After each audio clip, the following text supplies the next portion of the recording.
Good morning everyone, চলে এলাম তোমাদের কাছে একটা সাধারণ রেসিপি নিয়ে।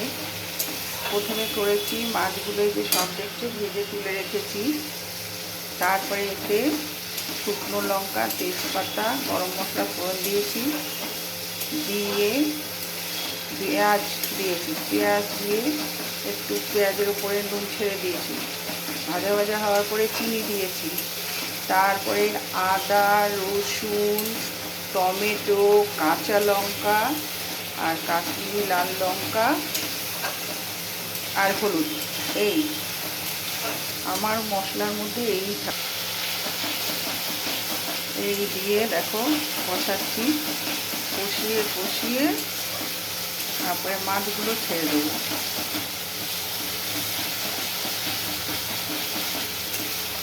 মাছগুলো ছেড়ে দেওয়ার পরে এর সাথেই মাছগুলোকে একটু ওলট পালট করে তোমার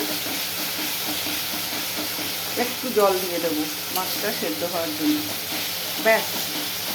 আর পুরো গরম মশলা করা নেই, ওই জন্য আমি দেবো না, বেটে বাড়তে আমি পারবো না, আমার অসুবিধা এখন আছে অনেক টাইম। আর তোমার ঘিও দেবো না, ঘিও দেওয়া যায়, তোমরা পারলে ঘিও দিও, ভালোই লাগবে খেতে। এই দেখো এবারে একটা একটা করে এই যে মাছ দিয়ে দিচ্ছি, এই যে মাছগুলো সব দিয়ে দিচ্ছি, দিয়ে এর সাথে একটু মাখাবো, মাখিয়ে সামান্য একটু জল দিয়ে দেবো, মাছটা যাতে একটু সেদ্ধ হয় সেই জন্য। তারপরেই আমার মাছ শেষ রান্না,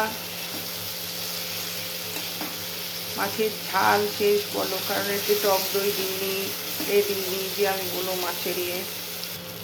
চলো দেখো এই যে জল দিয়ে দিচ্ছি,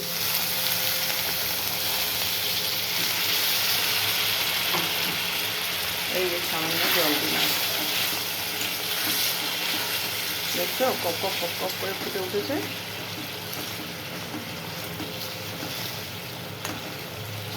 কেমন লাগলো তোমাদের আমার মাছের এই ঝালটা?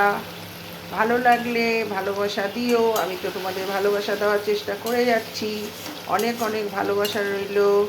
পারলে লাইক, শেয়ার, কমেন্ট করো।